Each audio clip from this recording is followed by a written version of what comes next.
O Senhor esteja convosco. Proclamação do Evangelho de Jesus Cristo segundo Mateus. Naquele tempo, disse Jesus aos seus discípulos: não penseis que vim abolir a lei e os profetas. Não vim para abolir, mas para dar-lhes pleno cumprimento. Em verdade eu vos digo, antes que o céu e a terra deixem de existir, nenhuma só letra ou vírgula serão tiradas da lei, sem que tudo se cumpra. Portanto, quem desobedecer a um só desses mandamentos, por menor que seja, e ensinar os outros a fazerem o mesmo, será considerado menor no reino dos céus.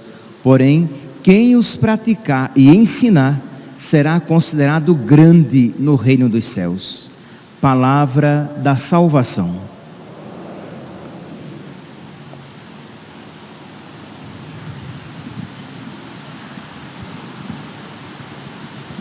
Caríssimos irmãos e irmãs, a liturgia de hoje, a liturgia da palavra de hoje, nos dá a ocasião de refletirmos a respeito da responsabilidade de conhecer, de aprender e ensinar a palavra de Deus, de conhecer e transmitir a lei de Deus. Na primeira leitura, ou melhor, no Evangelho de hoje, Jesus fala: olhe, eu não vim para abolir o Antigo Testamento, a lei do Antigo Testamento, mas para dar-lhe pleno cumprimento. E ainda diz: eu vos digo, antes que o céu e a terra deixem de existir, nenhuma só letra ou vírgula serão tiradas da lei. Então, a permanência, o valor permanente da lei de Deus, do Antigo Testamento, que Jesus vem para dar pleno cumprimento, não para anular o Antigo Testamento, a lei do Antigo Testamento. E aqui, por lei do Antigo Testamento, nós podemos compreender a lei, os mandamentos e todo o ensinamento profético, tudo aquilo que nós encontramos, os sapienciais, todo o conteúdo do Antigo Testamento. Pois bem, na primeira leitura, retirada do livro do Deuteronômio, Moisés diz: eis que vos ensinei leis e decretos conforme o Senhor meu Deus me ordenou, para que os pratiqueis na terra em que ides entrar e da qual tomareis posse. Vós os guardareis, pois, e os poreis em prática, porque neles está vossa sabedoria e inteligência. Nós, quando lemos esta palavra de verdade, porque nós temos um costume tão grande de ouvir cotidianamente, frequentemente a palavra de Deus, que nem nos damos conta da sua novidade, de que ela deve de alguma maneira nos impactar. De modo que eu pergunto: é verdade mesmo isso na sua vida? Isto é, você crê que na lei de Deus, nos mandamentos de Deus, está a nossa sabedoria e inteligência? De que é maravilhoso poder conhecer a lei de Deus, a vontade de Deus, que nos concede uma proximidade, isto é, quando eu conheço Deus, quando eu conheço a vontade de Deus, a minha proximidade dele se torna possível. Porque como é que eu posso estar próximo de alguém a quem eu não conheço? Posso até estar próximo fisicamente de alguém, mas para que eu seja próximo daquela pessoa, eu preciso conhecer aquela pessoa. Ora, para com Deus, este é o único caminho de proximidade com Ele. quando eu conheço, quando eu amo a sua vontade, quando eu amo a sua lei. Pois bem, e continua então Moisés dizendo: nele, neste conhecimento, nesta lei, está a vossa sabedoria e inteligência. Mas toma cuidado, procura com grande zelo não te esqueceres de tudo que viste com os próprios olhos, e nada deixes escapar do teu coração todos os dias da tua vida. Meus irmãos, sem querer fazer um juízo temerário, infelizmente isso não é verdade na vida de muitos católicos. Isto é, muitos católicos não conhecem a lei de Deus, não conhecem a sua fé, não conhecem os pontos mais rudimentares. Eu não estou falando que muitos católicos não são teólogos, não é isso que eu estou falando. Eu estou falando dos pontos mais básicos e rudimentares da fé, que muitos católicos não sabem, não conhecem, e não conhecem por culpa própria, não porque sejam iletrados, mas porque são preguiçosos, porque não dispõem de um tempo no seu dia. E é claro, meus santos, tempo é questão de identidade. Ora, se eu sei que eu sou pai, eu tenho que ter tempo para os meus filhos. Imagine um pai que diz assim: eu não tenho tempo para os meus filhos. Você se esqueceu o que é ser pai. Imagine um padre que diz assim: eu não tenho tempo de celebrar missa, de ouvir confissão. Você se esqueceu do que você é. Porque se você é padre, você tem que ter tempo para aquilo que é mais básico na sua vida. Então imagine um cristão que ele diz assim: eu não tenho tempo de estudar a minha fé. Eu não estou dizendo que você vai tirar horas do dia para conhecer a sua fé, mas eu estou dizendo que você precisa ter um momento no seu dia em que você, além da sua oração, você tem um tempo para conhecer a sua fé, em que você vai conhecendo pela leitura da palavra de Deus. Então você todos os dias lê um trechinho que seja da palavra de Deus, e vai conhecendo pouco a pouco, vai tendo conhecimento daquela carta que o Senhor escreveu para você, para a igreja. A Sagrada Escritura é uma grande carta que Deus escreveu para nós. Então imagine, alguém escreve uma carta para mim e eu nem abro, nem vou ler a carta. Quer dizer, é um descaso. Então, você todos os dias lê um trechinho daquela carta que Deus escreveu para a sua igreja. Você também pode todos os dias ler um trechinho, alguns números do catecismo, e você vai aos poucos, sem desespero, mas com perseverança, estudando a sua fé, conhecendo a sua fé, para que você possa, mas toma cuidado, procura com grande zelo não te esqueceres de tudo que viste com os próprios olhos, e nada deixes escapar do teu coração todos os dias de tua vida. Antes, ensina-o a teus filhos e netos.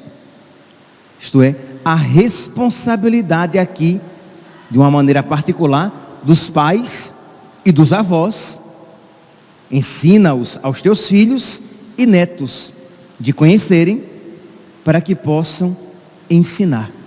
E para que possam ensinar a verdade inteira, contendo todas as vírgulas, como diz nosso Senhor: em verdade vos digo, antes que o céu e a terra deixem de existir, nenhuma só letra ou vírgula serão tiradas da lei. Então você não vai retirar aquilo que não lhe é agradável e ensinar, e transmitir um ensinamento defeituoso, incompleto.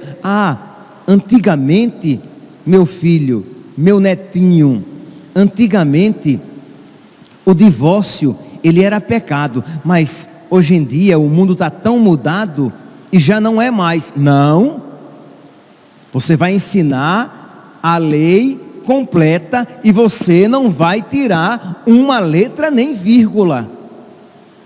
Ah, meu filhinho, meu netinho, minha netinha, antigamente um menino que nascia menino, com um corpinho de menino, a gente dizia, ele é do sexo masculino.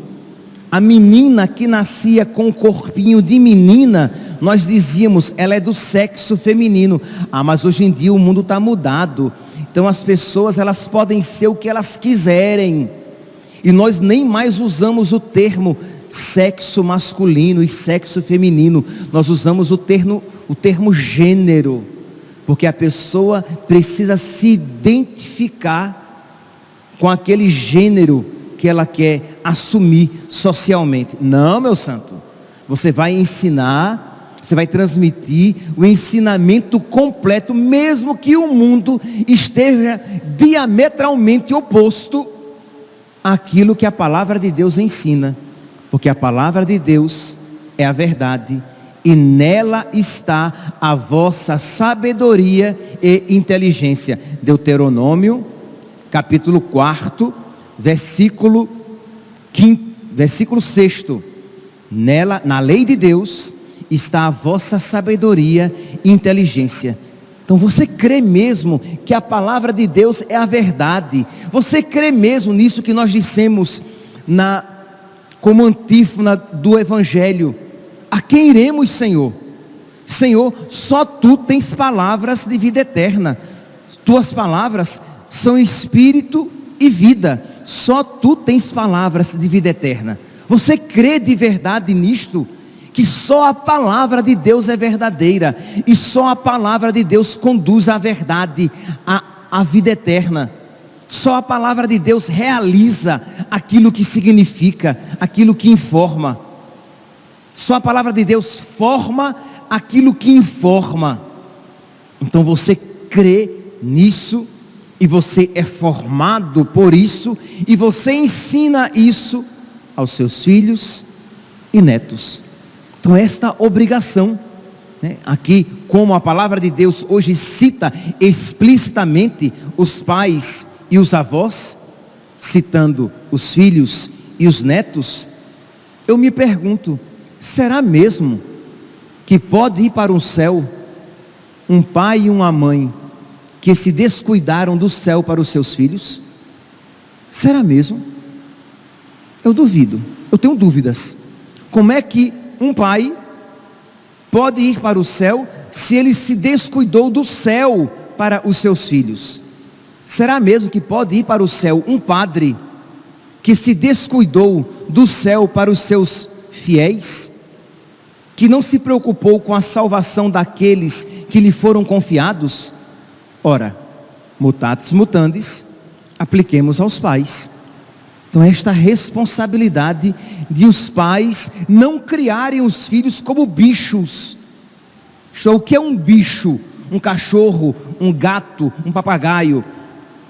É um animal com o qual eu me preocupo apenas com suas necessidades básicas, com a comida, com a bebida, com as vacinas, para que não tenha carrapato, para que não tenha pulga. Quando fica frio, aqui em Cuiabá raramente, eu providencio um lugar quentinho que ele possa se esconder. Então eu me preocupo com o que comer, com o que vestir, com a educação em que ele possa se dar bem neste mundo, mas não me preocupo com a sua salvação eterna. Não me preocupo em fazer conhecer, em transmitir para ele a verdadeira sabedoria e inteligência. Deuteronômio, capítulo 4, versículo 6. Não me preocupo em transmitir para ele toda a lei, sem tirar uma letra, nenhuma vírgula, transmitir tudo. Imagine, meus santos, e aqui não é força de expressão, recurso retórico. Muitos pais nunca ensinaram, que às vezes nem sabem, hein? Nunca ensinaram aos filhos os 10 mandamentos, de uma maneira rudimentar, basicona. Isto é, meu filho, olha, vou ensinar para você os 10 mandamentos. Aí cada dia você vai lá para o seu filhinho lá, pequeno ainda, né? Qual é o primeiro mandamento? Amar a Deus sobre todas as coisas. Aí você passa um mês perguntando, meu filho, qual é o primeiro mandamento? Amar a Deus sobre todas as coisas. Depois que aquilo está bem incutido na cabeça dele, aí você vai começar a dar pequenos passos e ensiná-lo, dizer, olha, você ama a Deus sobre todas as coisas quando você obedece o papai e a mamãe por amor a Deus, quando você faz as suas orações por amor a Deus, quando você não faz as coisas erradas porque você quer obedecer a Deus, então você está amando a Deus sobre todas as coisas. Quando você vai com o papai e a mamãe para a igreja sem reclamar, porque você deixou lá o joguinho em casa, ou você deixou a brincadeira com os coleguinhas, porque você ama primeiramente a Deus, coisinhas pequenas, simples, mas você vai ensinando ao seu filho a amar a Deus sobre todas as coisas. Aí depois, se aquilo está bem incutido, olha, eu vou ensinar para você o segundo mandamento da lei de Deus. Você sabe que são 10, né? Os mandamentos. Pois bem, vou ensinar para você o segundo. Aí você vai, ensina o segundo: não tomar o nome de Deus em vão. Então não se deve. Aí você vai crescendo pouco a pouco. Claro, para que você ensine, você precisa também saber. Então você vai ensinando os mandamentos, e quanto maiorzinho for o menino, quanto maiorzinha for a criança, com mais profundidade você toca aquele mandamento. Mas de modo que o menino, quando vai para a catequese, ele já sabe muita coisa. Você não está confiando à catequese a sua responsabilidade. Então ele já vai chegar ali sabendo os 10 mandamentos, os 7 sacramentos. O que é a Eucaristia? É Jesus.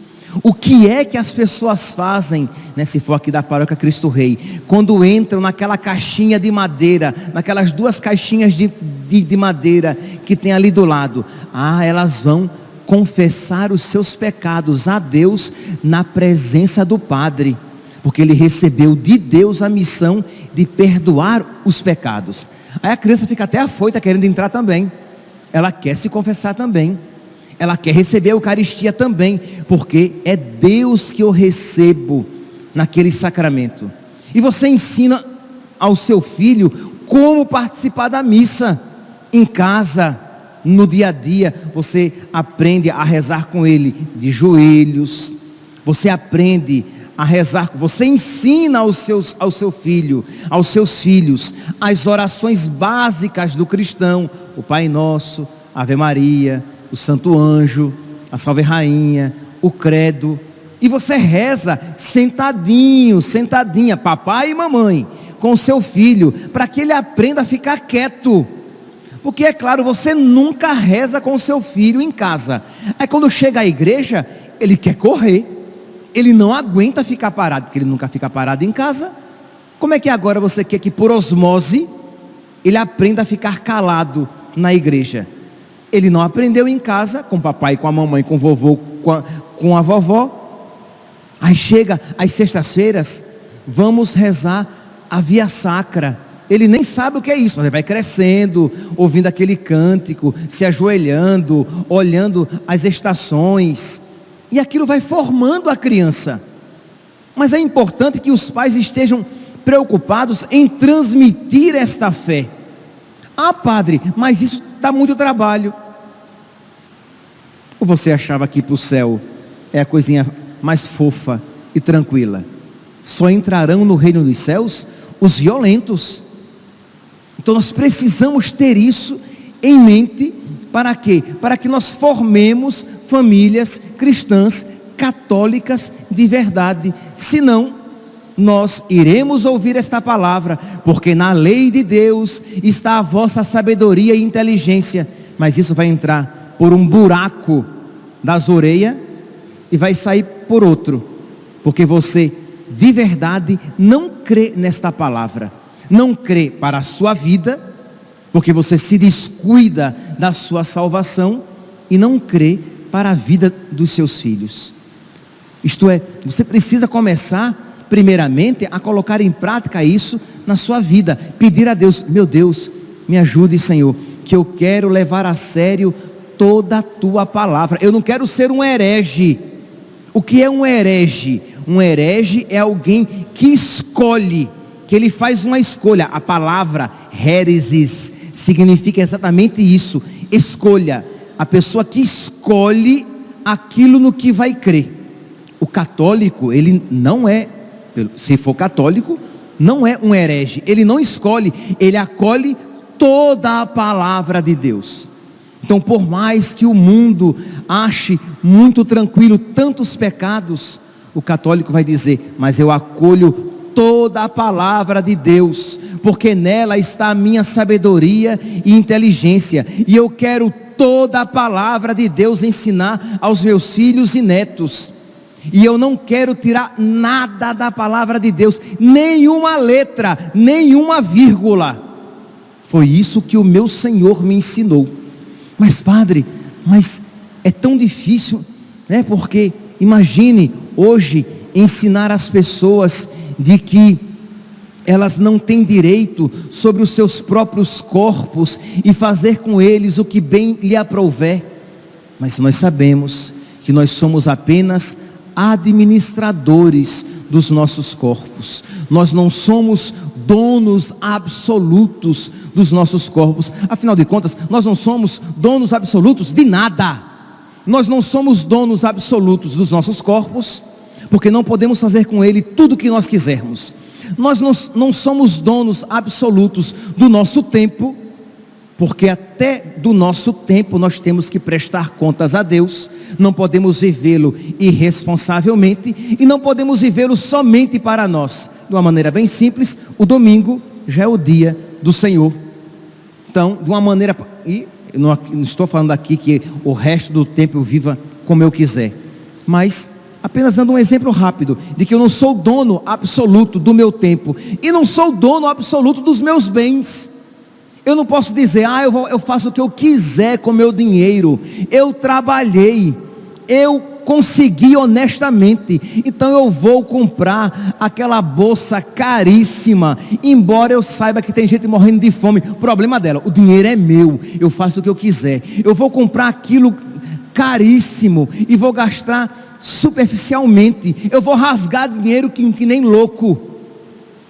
O dinheiro é meu, eu faço o que eu quiser. Mas tem tanta gente precisando. Problema de quem está precisando: o dinheiro é meu.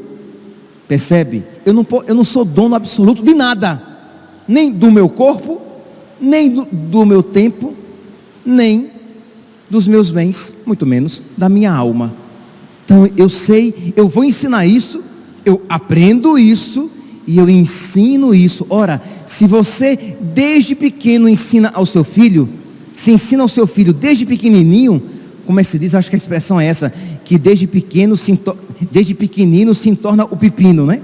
Então você vai ensinando o seu filho para que ele creia, para que ele aprenda a palavra de Deus. Quando ele chegar à adolescência, à aborrecência, e quiser dar as cabeçadas dele, tudo aquilo que você ensinou estará naquele coração. Mesmo que naquele determinado momento da história ele se desvie, ela se desvie um pouco, um dia retornará. Por quê? Porque a palavra foi semeada naquele coração.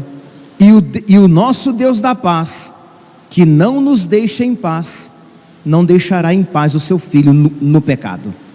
A sua filha sempre estará ali: mas a minha mãe me ensinou isso, mas o meu pai me ensinou isso, e eu sei que eu estou distante da lei de Deus. Quer dizer, nunca será perdido. Então, meus santos, vamos lá, vamos retomar a nossa responsabilidade. E claro que isso aqui vale para os padres, claro que isso aqui vale para os catequistas, a responsabilidade que nós temos de ensinar toda a palavra de Deus, sem retirar uma letra, sem retirar uma vírgula. Mas eu gostaria de uma maneira particular e especial aqui, falar para os pais, para os avós, para retomar esta responsabilidade que Deus nos deu ensina-os. Por isso vos digo, antes ensina-o a teus filhos e netos. Esta responsabilidade que os pais e os avós têm de fazerem crescer para o céu os seus filhos e netos. Por quê? E com esta frase eu termino. Eu tenho dúvidas de acreditar que possa se salvar um pai e uma mãe, que possa ir para o céu, um pai e uma mãe que se descuidaram do céu para os seus filhos. Louvado seja nosso Senhor Jesus Cristo, para sempre seja louvado.